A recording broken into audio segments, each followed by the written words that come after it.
right. Welcome to project stream number 17. This is Journal with Me part 3, and I just had to restart the stream because it turns out I was not connected to Wi-Fi, and that was why the stream was not doing too hot, I think. So we're on Wi-Fi now, should be good. Today we're going to be doing some journaling, and it's going to be a little bit different than some of the past Journal with Me sessions, which were a while ago now. The last few Journal with Me's we've been having basically just me decorating and planning my weekly / daily hybrid layout in my bullet journal. We're going to be doing a little bit of that today, but I'm going to explain sort of what I'm doing differently from before, and we're also going to do some origami that's going to go into my journal, which I don't think we did before, so that's new.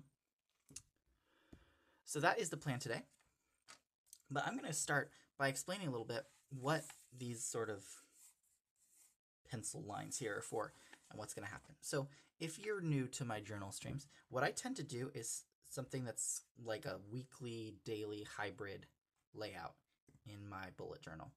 I'll have basically like a sidebar that has my weekly schedule. That's things like work and other like things that happen throughout the week.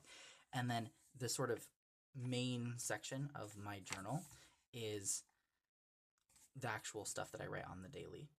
I don't always write every day. Some days I take a lot of space because I take notes on a particular thing that I'm researching. So I like to kind of leave the inside more free form. But the sidebar is the thing that kind of keeps me grounded in my actual schedule. Now, in the past, it's looked more like something like this, where you have like this sidebar here. All these crossed off are like, these are sessions of teaching that I do during the week, throughout the week. And the way that it works is I have like 2 columns for my work schedule, and then where I position my little circles for sessions and how many and where in relation to the top I put them tells me what classes I'm teaching and when. It's like a very specific system that I have in place, and it works a lot. Like, it really works for me to be able to look and see what classes I'm teaching and when without needing to like label times, because I know what times I work, or I know what times classes happen in, and I just fill in those slots with which one I teach during that slot. And if I leave it blank, that means I don't teach during that slot. So I have that, but then I also have all these little icons here. The icons I use for other things I do throughout the week, like certain tasks, certain habits, certain obligations I have on certain days. And I use little icons for these. Most of them are like Sitalen Pona from Tokipona, or adaptations thereof that tell me what the thing is. But that is what I usually do. And then inside you see like the content, like this was a, what day was this? Oh, this was the previous Sunday, I think, actually, that spilled over onto this page, which was fine because I didn't need to write anything until that Tuesday. This was Tuesday. And so I took up a lot of space with these two, and then there are certain days later in the week I didn't even write anything. So this is how it's generally gone. I have this kind of thin sidebar, and then I have the inner content of the week. And what I'll do is I keep it in the sidebar because if I need more space, I can cut off the edge of the other page. I didn't need to here, but I could cut off the edge of the other page and like go to the next week. And let's say it was still the same week, I could have this, you know, still visible on these pages here. So that's how it worked before. And I'm still going to have that sort of thin sidebar here. But what I've found is I don't like anymore the system of also like both putting my work schedule and putting these little icons for things that happen throughout the week. Because what that does is it lets them get lost really easily for me, or help me forget it, actually, rather than remember it a lot of the time. And also it kind of makes them psychologically feel more like work. Like, oh, I didn't do this thing on this day like I had planned, or I did do this, cross it off like it's a task on a to-do list, rather than, you know, me doing my week. You know, I'm trying to keep it feeling less like everything is work, even things that aren't work. So what I want to do now is I actually want to compress my sidebar to just these two columns here, these two columns, is enough for me to write my work schedule.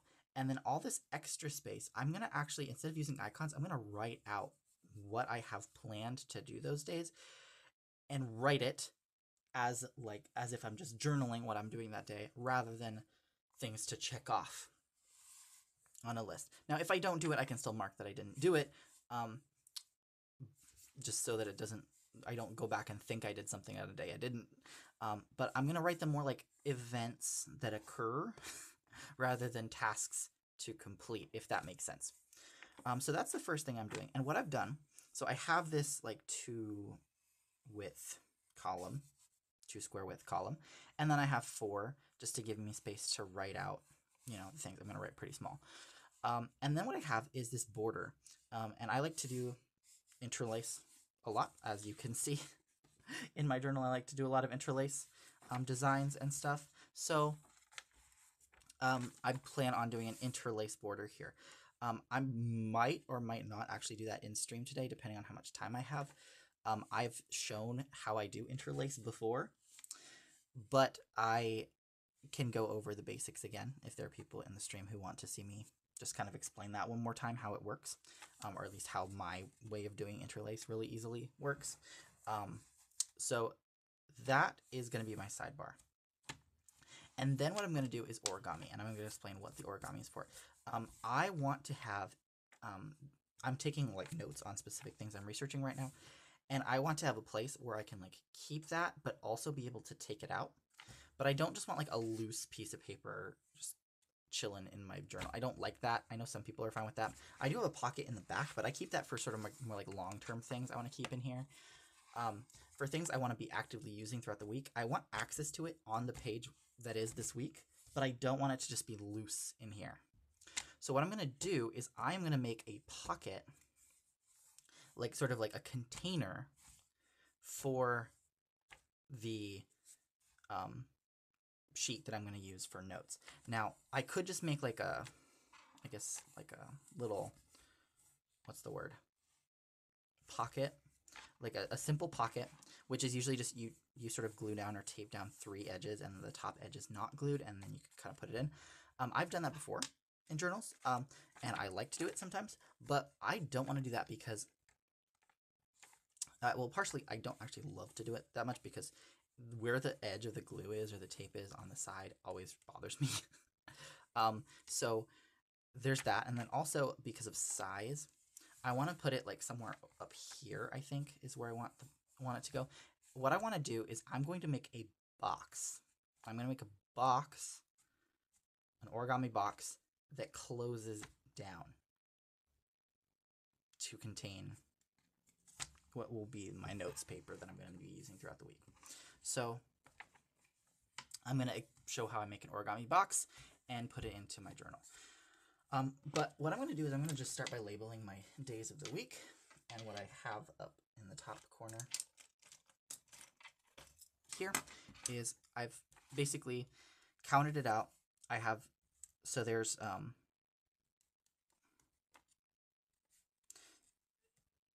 there are 38 rows of dots, not counting like the border. And so what I do is I don't use the top and bottom dots. That gets me to 36, which is an even number I can divide by 6. And then what I do is I count 6 rows. So each day gets 6 rows, and then the weekend, which is sort of my 6th day, it's Saturday and Sunday, each get 3, because I don't have nearly as many things that I have to do. It doesn't have a work schedule there that I have to fit, so I could just write the things that I do on the weekend. There. And I probably don't even need that sort of like separation there. I don't know if I'm even going to have a visual separation between the work schedule, because the work schedule kind of is its own border. But I extra don't need one for the weekend because I don't have a work schedule on the weekend. So that's how I've divided it. Now what I do is for the top, in the top row of each one, I'm going to do this a little differently than I have done in the past, because I usually did the date and the day of the week in the column, but I'm going to do them in the top row now because I'm just trying to fit in my work schedule in those two columns. So for the days of the week, I think I've explained this in prior streams, I label them with planetary symbols that represent the day of the week. So I got the moon, I got Tuesday, which is Mars. I use a kind of an older Mars symbol. You might be more used to like the circle with the arrow coming out. I like the circle that goes through the line that goes through the circle, because it's supposed to be a shield and a spear, and so I just kind of like to show that. And there are older manuscripts with this version of it on there. I'm gonna have Mercury for Wednesday, Jupiter for Thursday, Venus for Friday, and then I got Saturn for Saturday. And then for Sunday, I think the traditional planetary symbol is a circle with a dot in it, but I don't like using that one because the circle ends up looking like it's basically ends up looking like an event, because I use circles for events. So and it has a dot, and when I see dots I like to cross them off because that's what I use to mark tasks. So I use this older, or it's not older, it's like a variant sun symbol, which is almost ends up looking more like a comet. So it's like a circle and it has a trailing like thing, but I don't usually close it, so it ends up looking more like an older D, like an insular D, or like a backward 6, but I recognize that as the sun, so I recognize it as Sunday. And then I'll put the dates. So Monday is the 24th.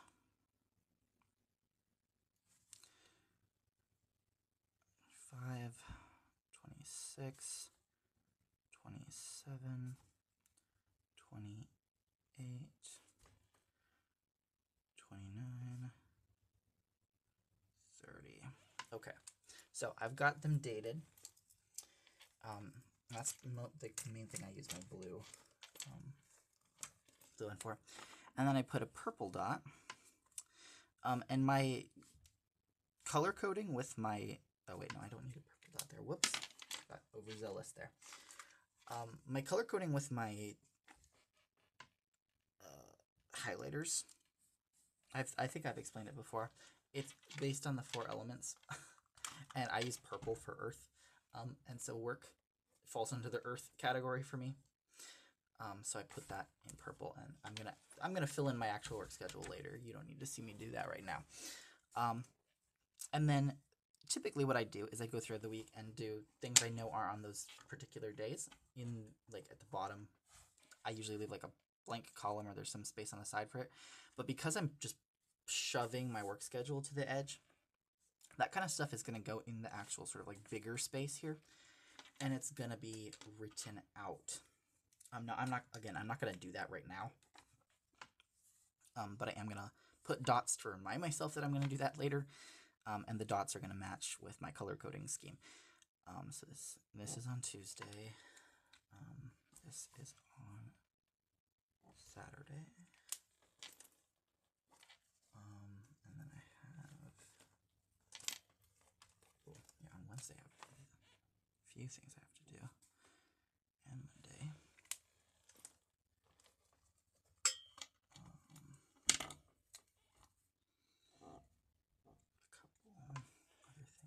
There.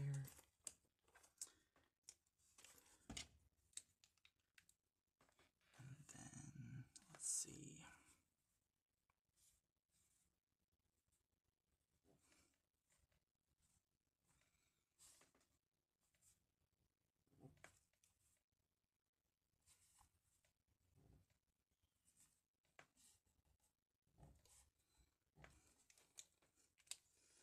Alright, so my dots will remind me what needs to go there later. I'm also probably not necessarily going to fill this all in, at least right away. I might come back and fill in the interlace later. So what I'm going to do now is I'm going to do origami. And I know I want it to be up here. What I'm going to do first, though, is I'm going to fold 2 rows over here, just in case I need to cut this out, just to remind me. I don't want to write with pencil over here because I'm not going to like how that looks as much as folding it looks. So I'm going to fold this over just so that there are 2 squares like set aside to the side.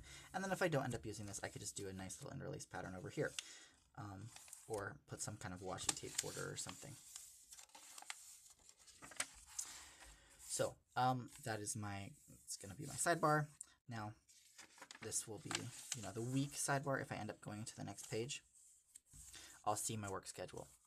What I won't see is like all the other stuff I'm doing, but I kind of want this to sort of feel more like it's just the content part of my journal rather than the work part. So if I have to flip back for it, that's fine. So what I'm going to do now is I'm going to start making some origami. Oh, hey, North Sea Poet. Okay.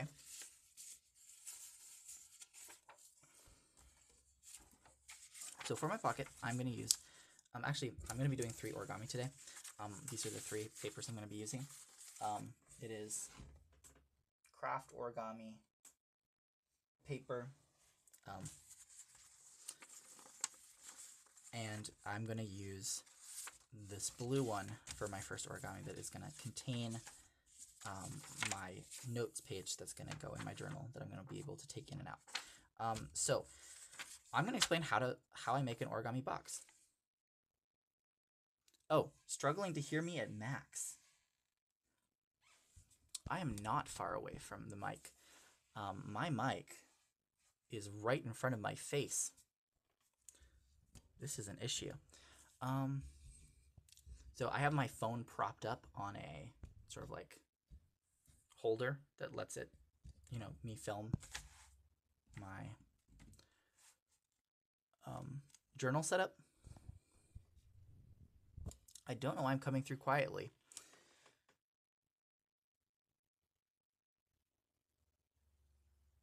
Thank you for the heads up on that, though. See, my mic does not plug into my phone. There's no mic for my phone. So, like my usual mic. So I'm not sure how to fix that. I guess I'll just be louder. Hopefully my neighbors don't get mad. Okay.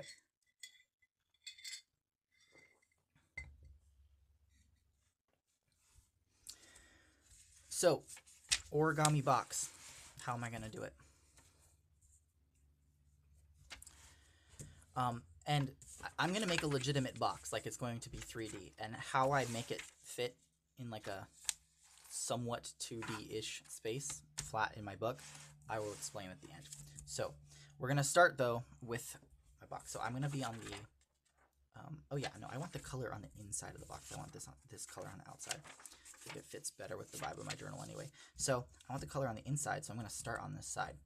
And what I'm going to do is I'm going to fold the paper in half both ways, like this.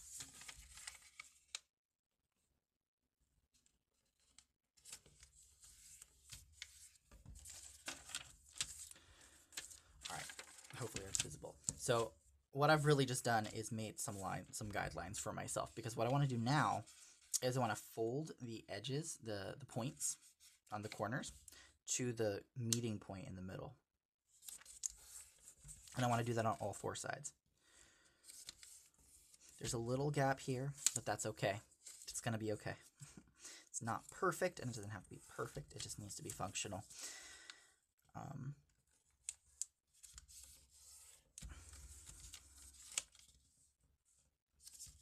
Yeah, not perfect, but pretty good. If I were going slower, I would be trying to make this more perfect, but it's fine.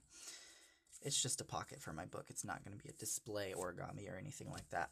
So now that I've done this, what I'm going to do is I'm going to fold the sides up to this meeting point in the center,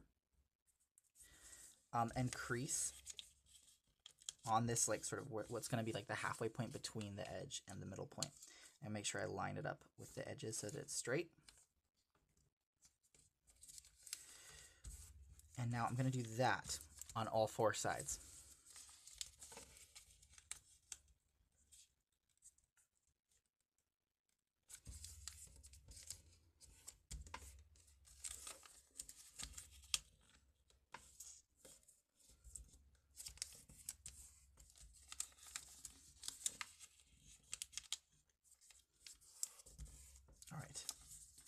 So now that I've done that, I can open this up, just two sides. I'm going to keep these two sides folded in. And I'm actually going to fold these in one more time just to define this edge more. So fold these sides back to the middle and then unfold one more time. I'm just defining the edge here. Now, this is the part that's the most fun to me, but it's also kind of the hardest if you're not super experienced with origami. So what you're going to want to do is you're going to want to lift up along this line and fold these sides in and have this sort of dividing line between the blank side and the color side. Well, for most people, it'd be the other way around because most people want the color on the outside of the box, but it depends on who's making it. But this line here between this flap and here, you're actually going to want to make that sort of the defined edge that you bring in. And it's going to sort of turn into a triangle shape here. So that's what you're doing. So you're basically lifting this up and making a wall for your box. You've actually made 3 walls for your box, actually. I just said actually twice. That's fine. So it looks like that, or at least it should. So you bring that up, and you do the same thing on the other side.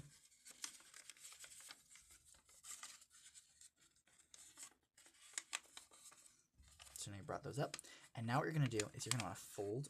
You'll see that these lines here line up with the walls up here.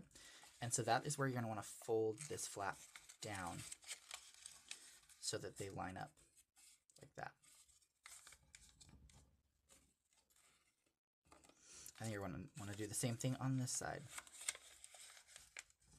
And what some people like to do is they like to sort of glue down these flaps. Some people consider gluing origami cheating, but this is not a contest, so you can do what you want. So now that it's a 3D box, okay, cool, I have a box. How is that going to go in my journal? What I'm going to do is I'm going to push the sides down and sort of squash it so that it becomes like this. Now, because it wasn't perfect, it's going to have like a little bit of like overlap here.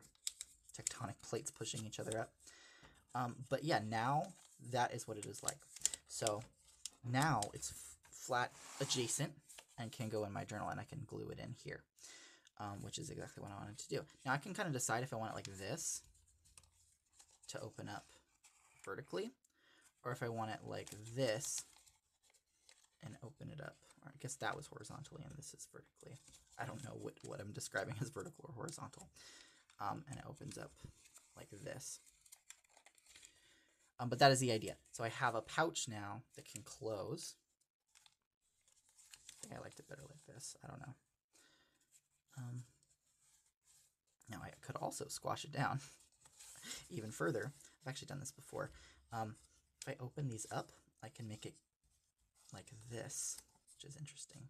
Kind of an interesting thing to do as well. You can flatten that down and do that on all 4 sides, and then it's like, I don't know. You have these little flaps you can pull up on. I don't know if I like that for this one though. So what I'm going to do is try to decide how I want it. I think that's my struggle right now. I'll think about that some more actually. But what I will do is I'm going to sort of put a little tape here, and then you can just kind of pull on the tape. One thing I've seen some people do is when they make this kind of pouch, they also can like feel like they can use this part as another pouch, but to me it's a little too loose. At least the way that I made it. It's a little too loose to actually use as a pouch. So I would not do that. But yeah, so that's going to go there. However, I ultimately decide to flatten it down. And there is my pouch. Yeah, I might actually end up gluing these down just so that they stay down. Or I might glue them up so that you can see the blue. That actually might be cute. Glue them up to the side. All that really does is make like a thinner bottom than the sides. Makes your sides thicker. But yeah, that is the origami box that I'm going to have in my journal this week. So that's the origami box. What's the next origami? I said I was making 3. So the second origami I'm going to do is a simple bookmark. Why do I want an origami bookmark? This journal has 2 bookmarks, which is nice. It's more than 1. It's more than 0. I've had journals with 0 built-in bookmarks, so I'm very glad this has 2. But I'm actually finding that I need more because I end up using these for like particular information pages that I need to go back to sometimes. And then I use one for like sort of more long-term planning pages. And so it would actually kind of be nice to have another bookmark. And I wanted to do an origami bookmark. So that's what I'm going to do. How do you make an origami bookmark? Well, for this one, I think I do want the... I do like this brown color a lot. Can't explain it, but I do. I kind of want to put stamps on it or something. But, yeah, I might end up putting a stamp on this one. You have a big boat stamp. Actually, the boat might be too big. But I have some, like, nautical stamps I can use. Like, with ink stamps. I think I will have this be purple. I like this purple. So I'm gonna have the border be purple. So I'm gonna start then on the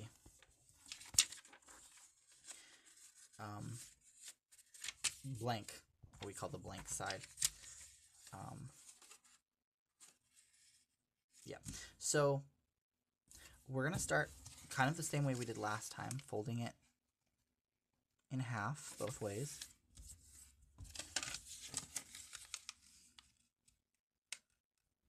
And this is like a corner bookmark. That's how this is going to work. You're going to put it on the corner of the page. All right, and then I'm going to flip it over, and I'm going to fold it diagonally so that it lines up, makes a triangle both ways.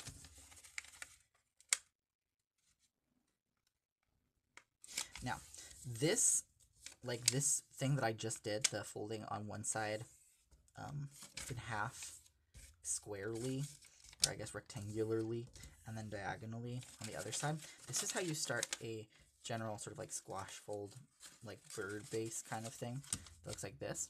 This is how you start an origami crane. This is how you start most, I'm going to say most origami flowers. They begin with this sort of format that I just did. Now, what I'm going to do that's a little bit different is I'm actually going to fold one of the sides in like this to the center, and then do the squash fold.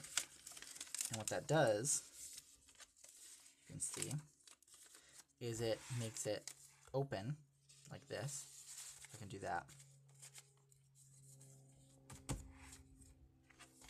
So now it's like a very noticeable bookmark. And I could even hold multiple pages in here.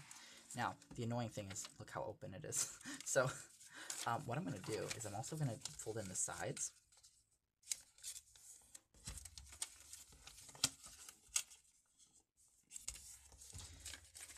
And then squash fold it down.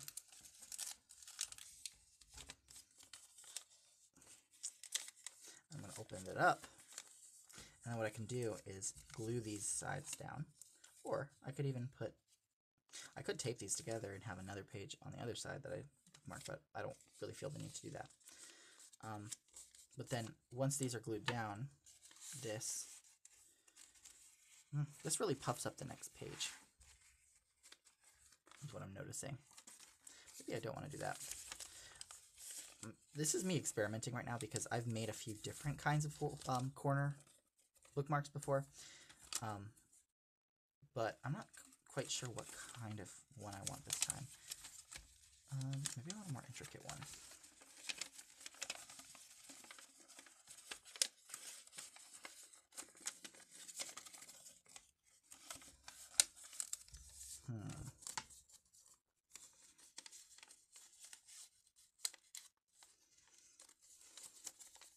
So I just pulled the side up through where it's folded, and I'm lining it up here. I can do that same with the other side.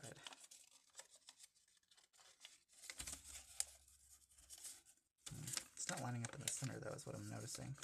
If I were to do that, it would just kind of disappear, wouldn't it? Yeah, it would just disappear like that. What I did is I actually pulled it a little bit higher, and it made this sort of little, I don't know what to call that, horn try to match it on the other side. And from here, I could actually make some kind of other origami creature. I could do like a cat. Could be Batman. I don't know if I want to do that, but just pushing these edges in. That could be ears. Yeah, I've seen people make foxes a lot for border bookmarks, or frogs. Yeah, I'm not exactly sure what I want this to be ultimately. I think just the original was probably the best one, honestly, just the simple one. I might write some stuff on here. The purple, like the dark purple, is really making me want to use my gold pen or my silver pen, gel pen, and write in Gothic on it, because it really reminds me of the, like with my silver pen, really reminds me of the Codex Argentius, or I guess Argentius. The Codex Argentius is the main manuscript we have for Wolfila's Gothic Bible, and this purple really reminds me of that. So I might like write something in Gothic and my silver pen on the edge. I'm not sure what yet. Yeah, I do want to decorate it in some way. But yeah, so that is the bookmark, corner bookmark. It's pretty big, so if I wanted to make it smaller, I could. I could just start with smaller paper.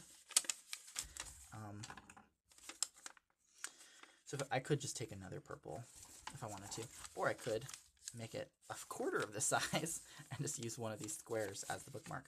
Let me actually try to visualize that. Is that big enough for me? A quarter of the size would be like that. I'd worry about that falling out. I don't worry as much about this falling out because it's so big. Yeah, it being big is fine. I might try to make a smaller piece of paper. Now, if you're like, you don't have a ruler or you don't want to do calculations for making your paper smaller, there's an easy way to do that. Actually, I'm going to show you with this piece of paper because I've kind of folded it to a like pretty intense degree. I'm not going to waste this paper. I want to reuse it for stuff, but I don't think this is going to be the paper that I make my origami with. This is more like a showing what my origami is going to be. So I will use this to show you how to make a smaller square. Now it's a lot harder when you've already folded it because these guidelines are not going to be useful anymore once you make the paper smaller. So try to, when you decide to make your paper smaller, use a new sheet of paper or decide to make it smaller before you folded it if you can. But let's say I want it to be like, it's this big. Let's say I want it to be like this big. So I'm going to need to get rid of this edge up here and this edge up here. How do I do that? Without a ruler, what I do is I fold one edge in as far as I want it to be reduced. Like I want this much off the edge. And I want the same amount off of the other edge, which means I need to make sure that this edge and this edge that I get rid of are the same. So an easy way, quick way to do that, it's probably not going to be like as accurate as if you just used a ruler, but it's a lot quicker sometimes than using a ruler. What I do is once I've made sure my edge is completely lined up as much as I can so that I know like one side is the same size as the other. I'm not sure that that's the case with this one. I think because the paper is so messed up, it might be a little uneven here. This looks smaller than this to me. Maybe it's just my eyes though. I don't think so. I think it is slightly smaller. Okay, so once I've done that, what I'm going to do is I'm going to take the edge, the very corner, and this line that I've just folded it to, I'm going to diagonally fold up so that this edge here lines up with this edge here.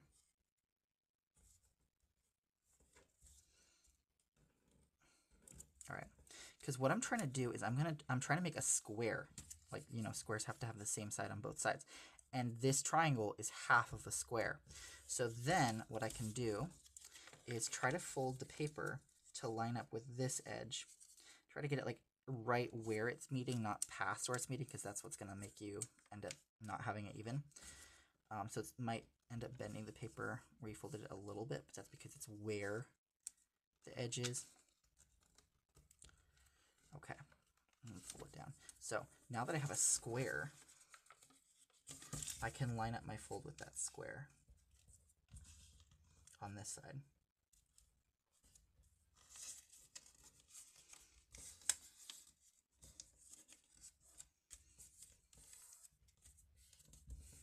And to check if it's square, I can fold, now that it's folded out, I could fold another triangle and see if it lines up. And it lines up well enough. So now that I've done that, I have the two lines where I'm going to cut or tear if I want to tear it, if I don't want to cut it.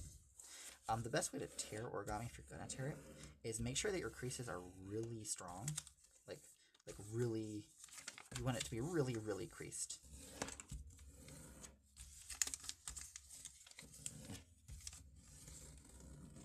On both sides, both ways.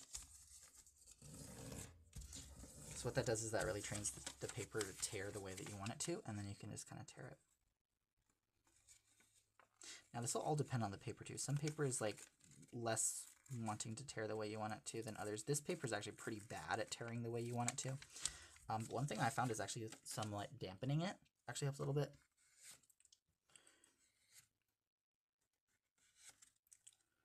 Like if you dampen the paper a bit, it can go a little bit better. Yeah, this is kind of rough, this one. I'll actually start from this edge, maybe that'll do better.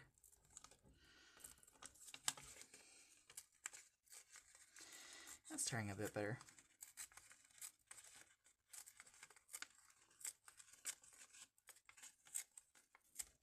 Yeah, so it started off pretty rough up here because of the way that I started it, but that's that edge. I'm going to try to be a little bit more careful with this one.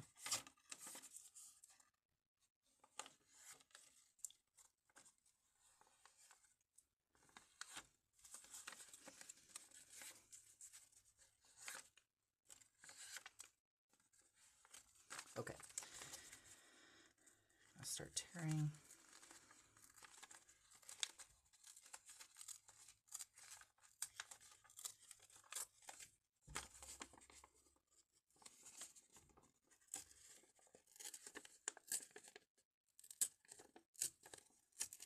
All right, not perfect, and this paper is really not very terrible. I've had a lot of origami paper that's way more terrible than this. Terrible as in able to tear. But yeah, this is a no ruler, no scissors, smaller piece of paper for a smaller origami slightly. You can, of course, make it more dramatic, make it much smaller if you want. But yeah, let's try to line up the edges with an actual edge, see how that works out. Yeah, that's pretty straight. Yeah, it's pretty straight. It's still square. It's just the edges are really rough because this kind of paper really doesn't want you to tear it. But yes, that is the second origami, is the corner. Actually, let me see what the corner will look like with this one. The corner bookmark. Gonna have to refold everything, because those original lines are not going to help, because they're the lines from when the paper was bigger. Actually, this one is still pretty accurate because I did it on one side. Alright, so now what I can do is I can fold one edge to the center, but which center is the question, I guess.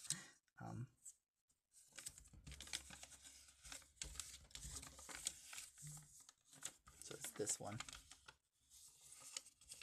I'm going to fold to this center, and then I'm going to squash again. And there's the new bookmark, smaller. And I strategically chose the edges that are rough to be underneath, so that it still looks nice. I might be able to still use this as my bookmark, but yeah, now it's slightly smaller, taking up slightly less, like it was going out to here before, so it's a little bit less obtrusive now. But yeah, you can size it however you'd like. That is the corner bookmark origami. So we got a box, and we got a corner bookmark. All right, now what's the third origami? The third origami is actually not for my journal per se, but I am going to keep it in my journal for a little bit because I'm making little envelopes. I'm just going to make one right now, but I'm going to make a few. He is angry, but I do not know at what. One moment.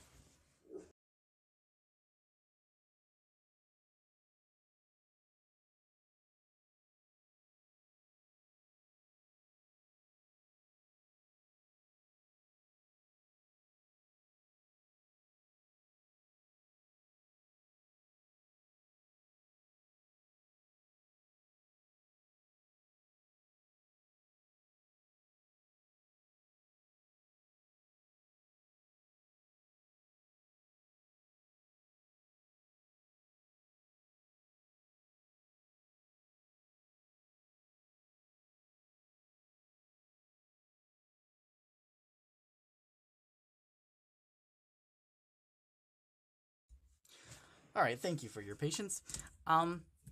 So the next origami is an envelope. So much like the last one, I'm going to start by folding corners, but I'm actually going to start on the diagonal this time. So I'm going to fold diagonally.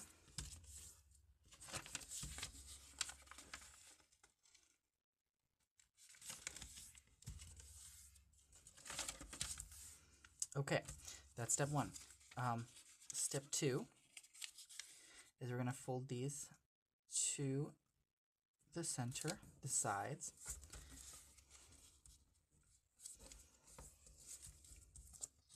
All right.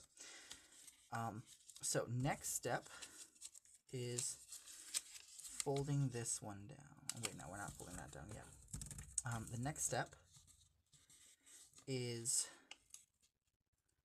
this one needs to go up higher, doesn't it? Yeah. This one needs, so this gets folded down first, but you're not trying to crease this one as much. You're going to try to just be able to see where the meeting point between this line and this line will be. So then you're going to fold this up to it and crease. And then what you're going to do is you're going to fold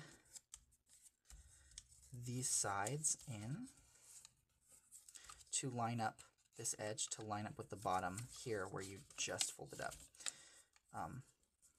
Sort of like that. Like that. And then you're going to also do it the other way. Like that. And then if you do this at the same time, you sort of end up with this little thing sticking up. Now we don't want that thing sticking up. What we want is sort of a little, what's the word? Like a little flap, I guess. So what we're going to do is we're also going to fold up to here. And where these meet, we're going to lift it up. So we're going to lift up here, but keep this up. Keep this part from here on out up. And it's going to be straight, vertical like this. I don't know if that's visible.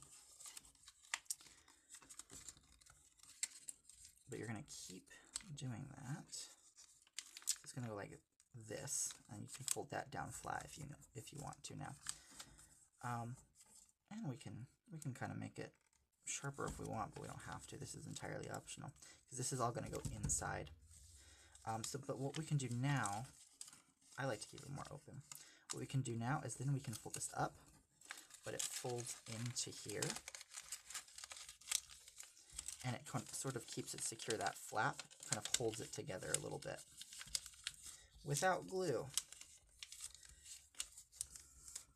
No glue required. Just like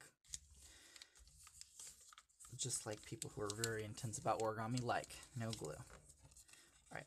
And then we can sort of have this be the top of the envelope that comes down. And you can tuck it in. Oh, wait, no. That came apart. That wasn't supposed to happen.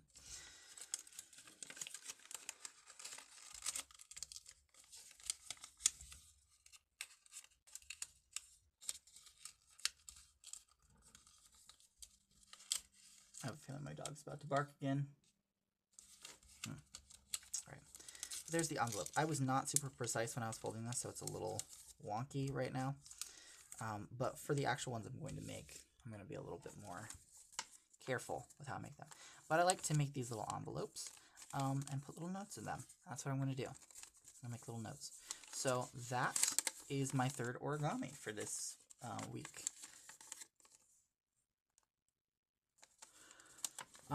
So we have the box, we have the bookmark, and we have the envelope. So here are the 3 origami. And I'm just going to make a few envelopes and kind of have them in here. And they are going to be loose because I'm not going to keep them in here, unlike my paper with my notes that's going to go in this pouch. So I'm going to go ahead and glue this one down, actually. I'll probably stamp it later, but I'm going to glue it down. So I'm actually going to try to line it up with whatever dots are around it so I can kind of visualize where it's going to go exactly and where I need to put the glue, because I'm actually going to put the glue in my journal first. I'm going to double glue this because I want it to be secure. So I'm going to glue, let's see where the edge is again. It's like roughly this line here and this line here. So I start at that corner.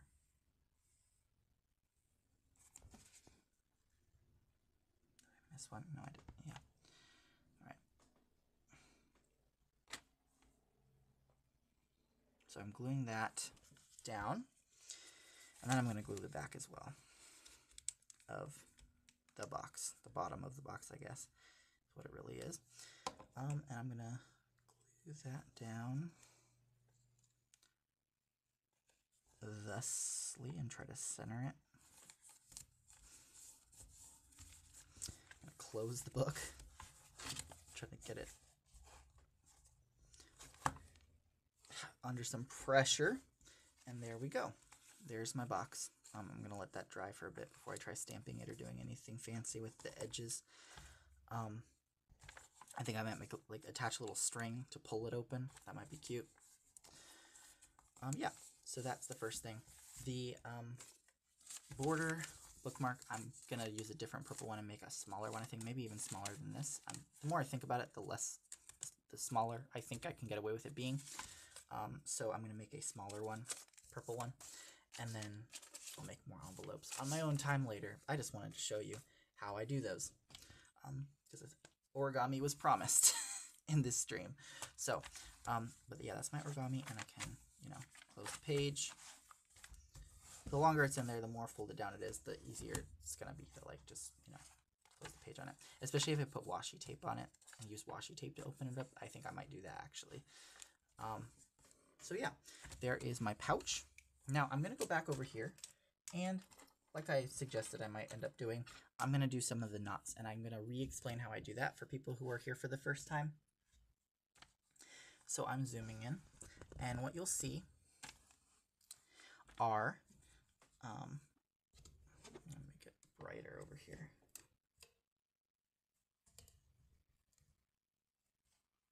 All right, I hope that's more visible.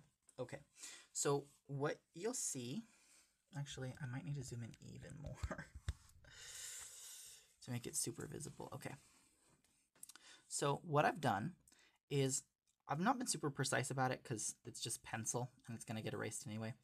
But you'll see that in the middle of each square, I've also put an additional dot sort of like roughly in the middle.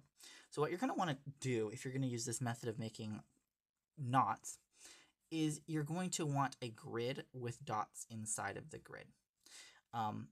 And ideally it will be a grid of dots, not lines, because lines are a little bit tricky to keep track of where you're going to go over and where you're not, because you're going to actually put lines inside of the design usually. I was getting a little out of focus because of how close I am. So yeah, once my hand comes in, it goes out of focus. I do need to back up.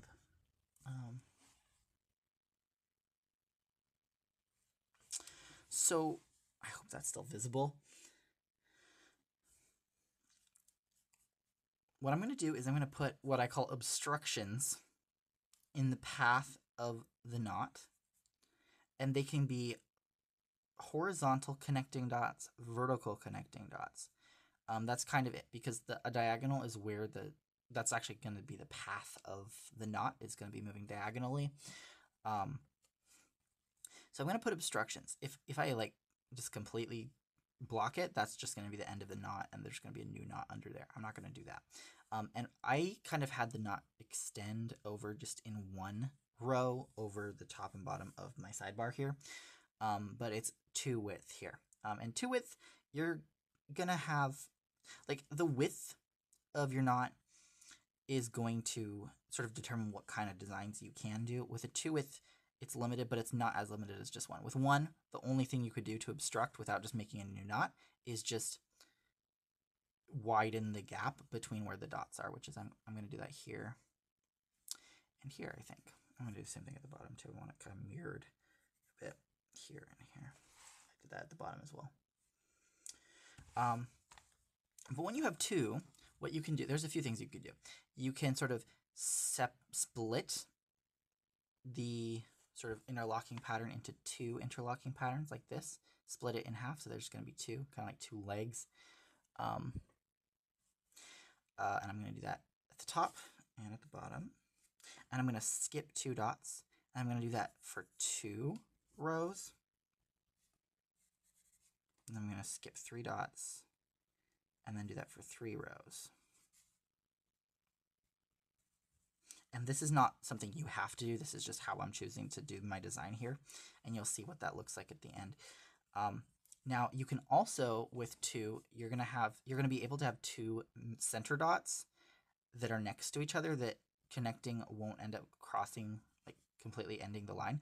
So I might actually do that in between these 2 the spaced ones I did here. I'm gonna connect these 2 middle dots. And what that's gonna do is it's gonna create an edge for one of the knots where it will turn around and then the other one will interlock. So you'll have like a chain kind of thing going on either side of this obstruction. Here, since there are 3, I could do 2, but what I'm going to do instead is I'm going to kind of do what I did up here where I just extended the sides, but I'm going to do that on both sides. And what that's going to do is it's going to split the larger interlocking pattern into 3, where there's 2 thin ones on the side and then 1 interlocking in the center. So that's what I'm going to do in between the 3. Like sort of the spaced 3. I'm going to add like 1 sort of corridor almost in the middle. And then after the 3, I'm kind of trying to decide what I'm going to do. I might do like another just immediate wall, but not a full wall. It's just going to be the end of a knot where it turns around, but it'll interlock with whatever's going on in the middle. And you can see my middle is getting closer, like the mirror on the top and bottom is getting closer. So what I might do in the middle is I might make a square of no knot. So if I connect, I might skip 1 and then start the square. I'm not going to do this one. I'm going to do it here. Start a square. I'm going to make an obstruction this way, but also make an obstruction this way. So basically the whole knot is just going to fray and then rejoin on the other side. And I'm going to do that here as well. And then what that leaves in the center is, I can decide what I want to do. I could do a 3rd square. That's what I could fit. Or I could fit another corridor. Or I could split and do like an interlocking, like 2 interlocking things in the center. Corridor that way. I'm not sure what I want to do. I have a lot of this way, so I think I might end up doing a middle corridor again where it frays. Yeah, I think that's what I'm going to do. Now that I've set up my obstructions, I can actually start following the path. And how I follow the path is diagonally. So it's easiest if you start in a corner. Let's see if zooming in again will allow me to do anything. All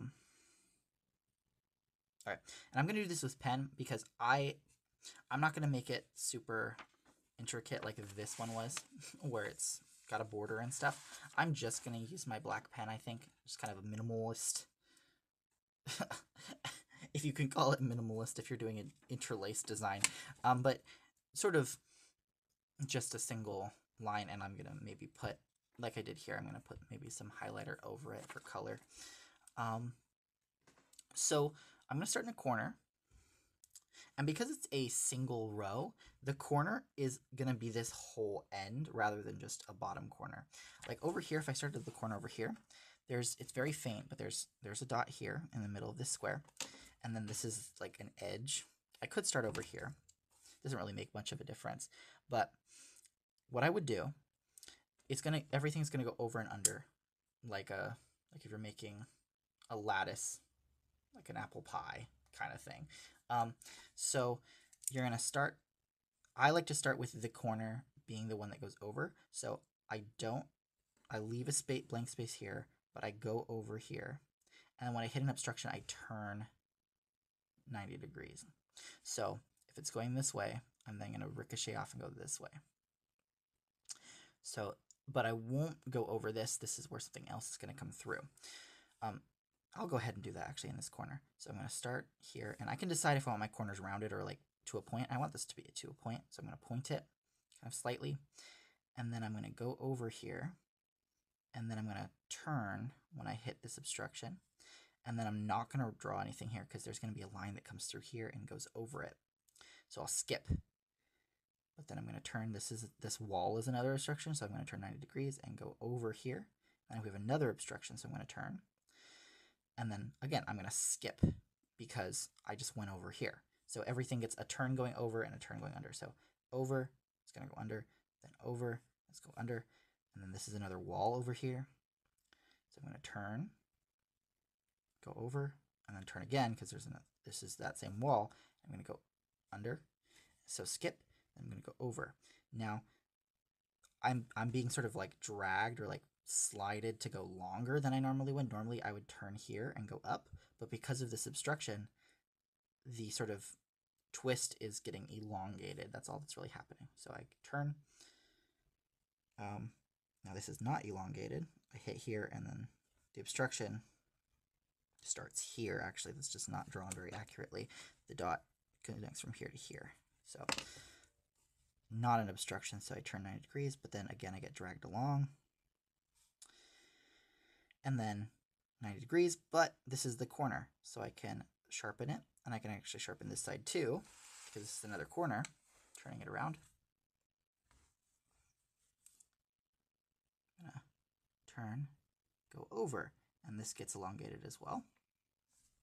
Ends up looking kind of like a fishtail over here. What I could have done is I could have just brought it to one point. That's what I do sometimes with single rows. I might do that at the top, we'll see. I kind of want it to be symmetrical, so I probably won't do that. But I go under, and then I go over. I get dragged along again because of this line in the center. And then I go under, and turn, and then this goes over. Under, this turns, hits an obstruction again, goes over. And then under, it's going to go under here, and then it's going to go over around this obstruction. So this one's going to continue up. So I'm just going to follow it up and see how far it goes. So it goes under, over, under, twist, hit the wall, turn, hit the wall again. And then it goes up like this, and then it goes to the middle corridor over here. Go over, so it's going to interlock here.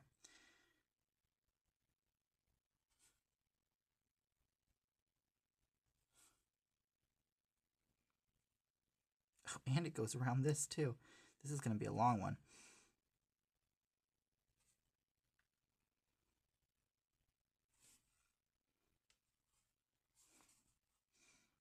The question is, when does this one end? Or does this one just go all the way around the entire knot? That would be kind of cool. We're going off the screen now. I'm realizing, oh, this is not going to turn. This is going to keep going up. Over, around. Yeah, so the two sides are connected. That's actually kind of cool. Like the top and bottom. Well, what happened here?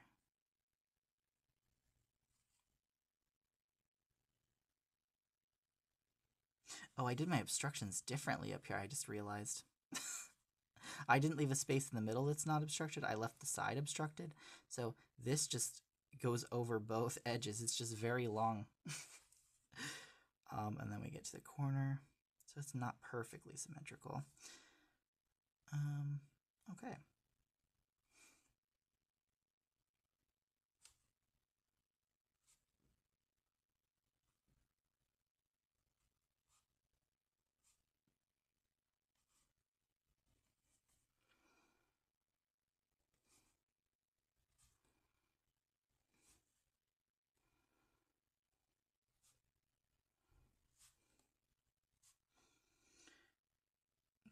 around, through here, around here, through here.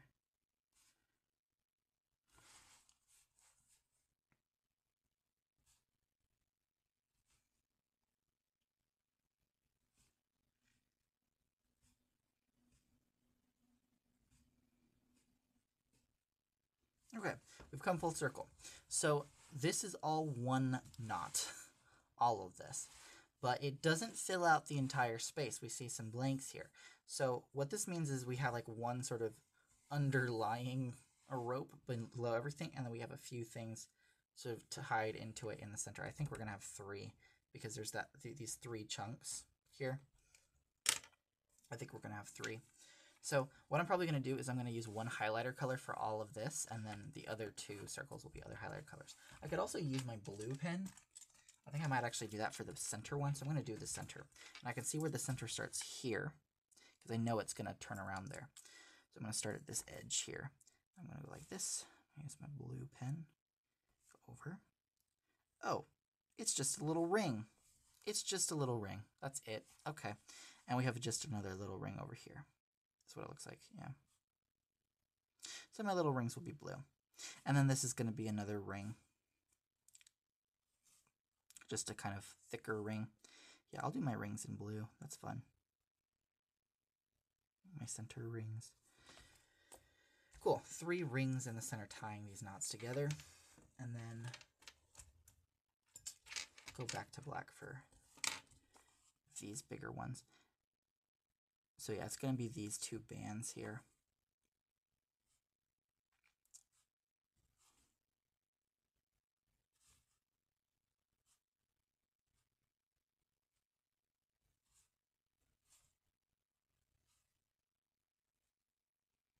All right, so now that's done up there, and then we could do the same thing down here. It's going to look the same.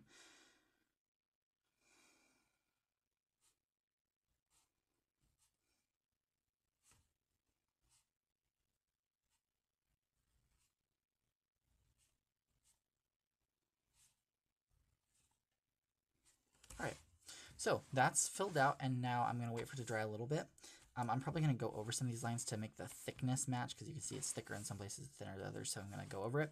And then once that's done drying, I'm going to let it dry a little bit first. Then I'm going to do that, then I'm going to let it dry again, and then I'm going to erase the pencil that's here.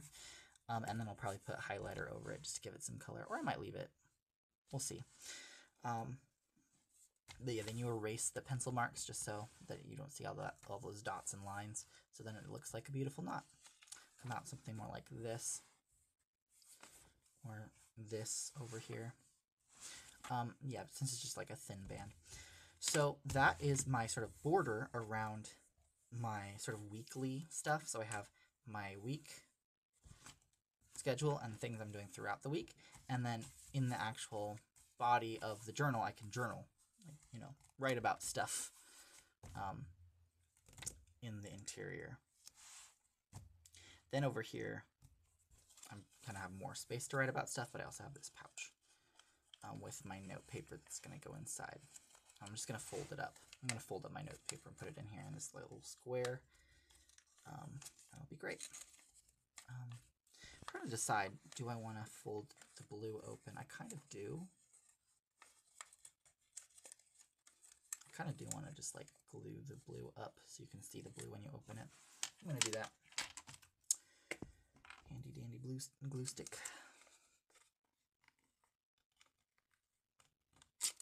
Oops, I don't want that to come out. I just want to do that. Thank you.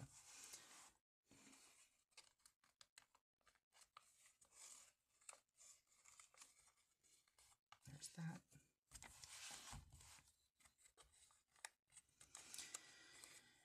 If I had made this decision before I glued it in, it would be a little bit easier, but it's not the end of the world. This is actually pretty easy.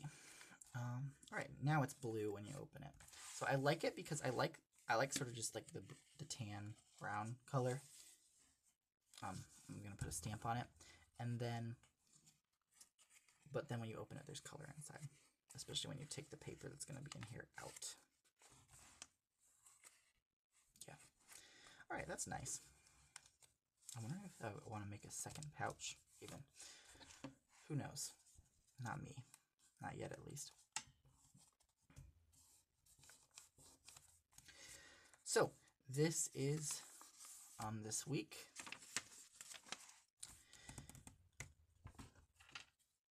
I'm going to go ahead and make the origami corner bookmark now.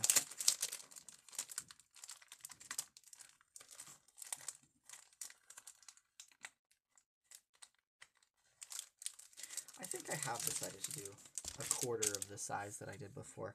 Let me get a purple piece of origami paper.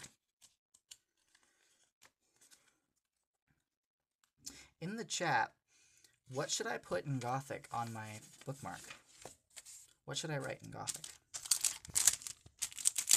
I think that would be fun to figure out. What would be a fun little thing to put on my bookmark? I could figure out if it's sayable in Gothic, given how little Gothic vocabulary we have. I mean, there's a lot of reconstructed vocabulary now from the Gothic community that I could use. But even with that, there might be words that we don't know how to say.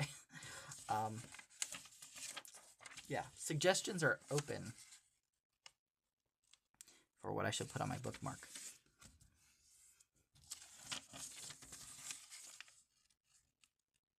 Yeah, to start with this one, I'm just going to make it a square first so that I can get a quarter of the size. I could actually make 4 little purple bookmarks out of this if I wanted to.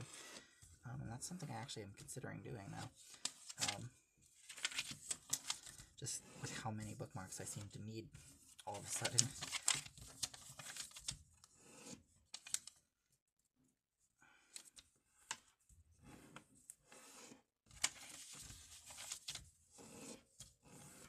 Now, because this paper is very resistant to tearing, I'm just going to end up using my actual scissors, because I do have scissors.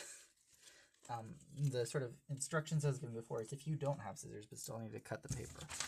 But I do have scissors, so I can just cut the paper with that.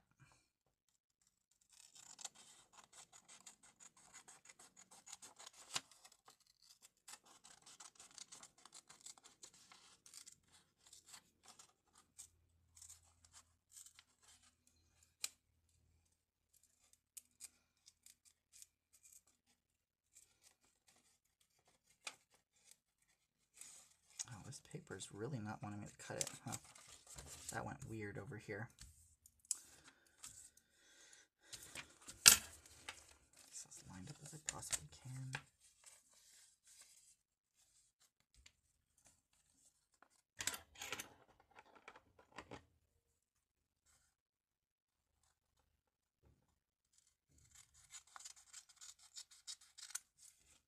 There we go.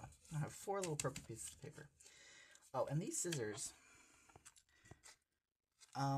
I can't remember the brand of these scissors. The container that I keep them in that has the slip that it came with just says professional quality and scissors.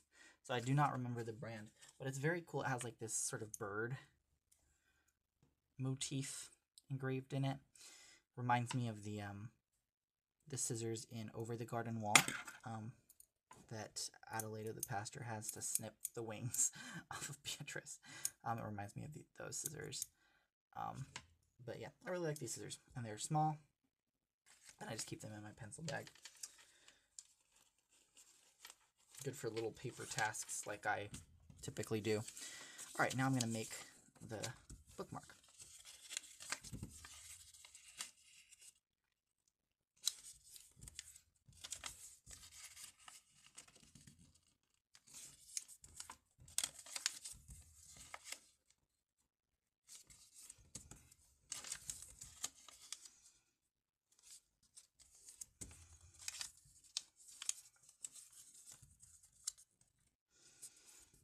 And I am going to use glue, because I am a naughty origami maker. Gosh, if you asked me in high school to use glue with origami, oh gosh, yeah, I was very into origami. So I would have said no glue allowed. I still say people say that, but I glue these down too. glue all up in the place. Gluing that down. All right. I can even glue these little guys down. If I want to, I could glue these up, and then I could have little arms. That would be cute. I could do this.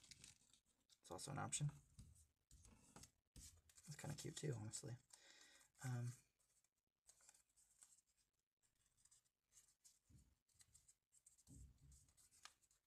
Be like a little hat. It looks kind of like a little goblin to me right now. It's a little goblin with it's like wearing a helmet, like a purple helmet or something. And these are like the ears of the goblin. Oh my goodness, I kind of want this. I kind of want this to be a little goblin.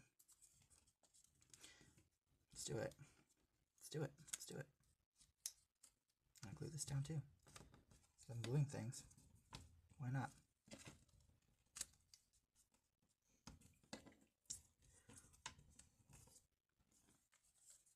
Oh, it really does not want to get glued down there for some reason.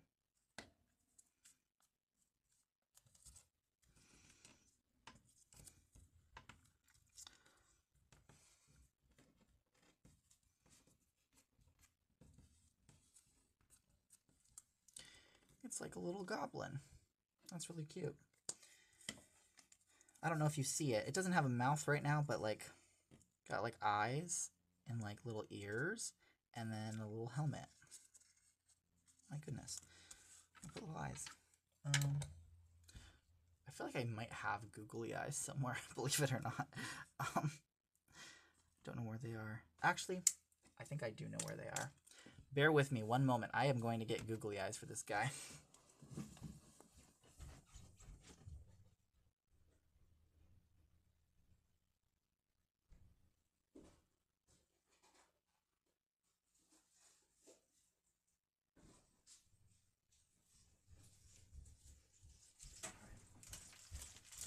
The stash has been found.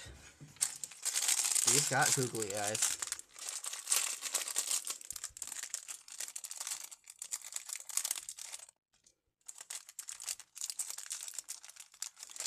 He's too big. No, these are not. Do you see my vision, though? The little goblin creature. Oh, yes. Oh, yes.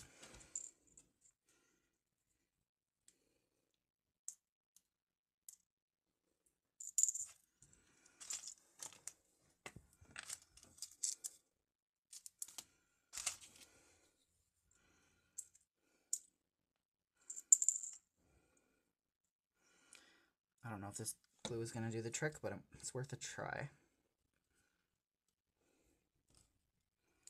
No, this glue does not want to do it.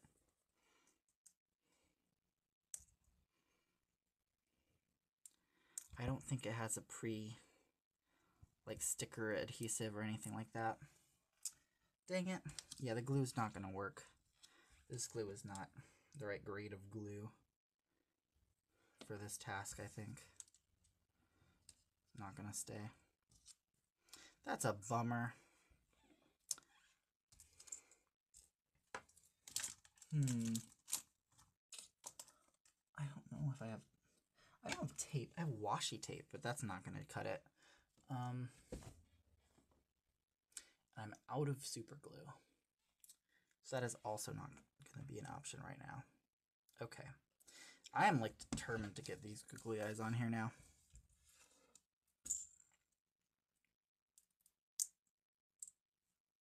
Oh, that broke the googly eye.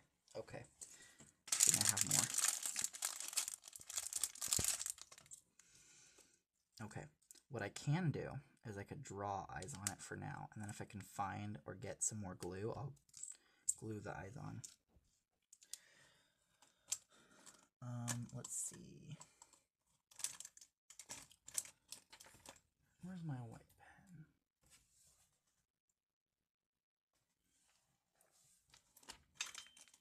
Oh, right, I don't have a white pen anymore. I guess I'll use silver, and then I'll use black for the...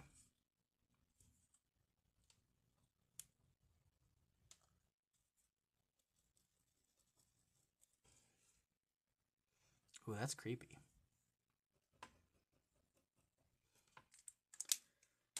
And then I'll use a Sharpie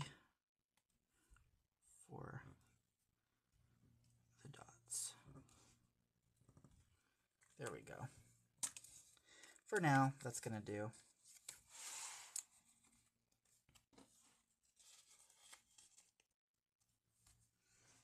Little goblin creature. Its ears will be sticking out.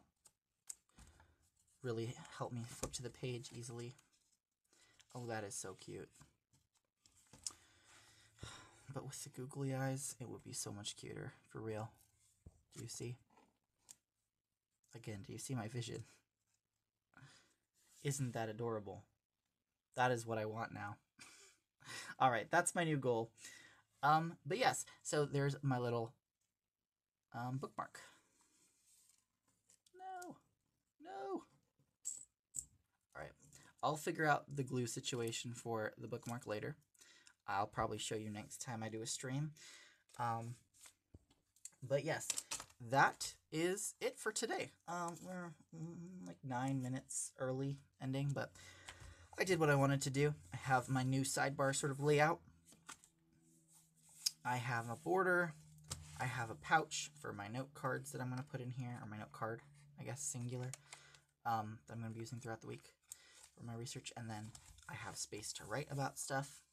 I have my little goblin bookmark, and I have a way to make little envelopes for my little notes I'm going to be writing this week. So that is it for today.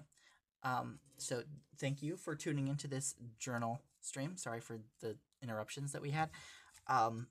Next week, it's back to Yesterlore.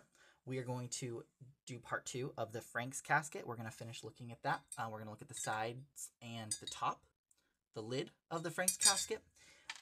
And if we have extra time, I'll talk a little bit about the plan for the next Egyptian hieroglyphs we're going to read. There may somewhere in the next couple weeks be a bonus stream on Twitch. It will not be on YouTube, but it will be on Twitch. That will be on me continuing to work on the conlang, the side sort of chill conlang stream, conlang that we've been working on. Just a bonus stream on Twitch working on that. It's going to be sort of random somewhere in the next couple weeks. If you're watching this in the somewhat distant future, you can still find the official recorded chill conlang streams on my project stream playlist, and I think I also put them on my conlang detours playlist. Yeah, I'm certain I did. So you can find those there, and there will be another sort of actual conlang stream with that conlang in a couple weeks. So next week, Frank's casket and maybe hieroglyphs. Then following week, conlang. Then week after that, it will be definitely hieroglyphs going on. There will be lots of Egyptian stuff happening. So thank you for tuning in, and thank you anyone watching this in the future. If you have suggestions for things I could write in Gothic on a different bookmark that isn't a little goblin creature that now has googly eyes or will soon have googly eyes, I'm still open to those in the comments, because I'm definitely, I can make more of my little purple ones.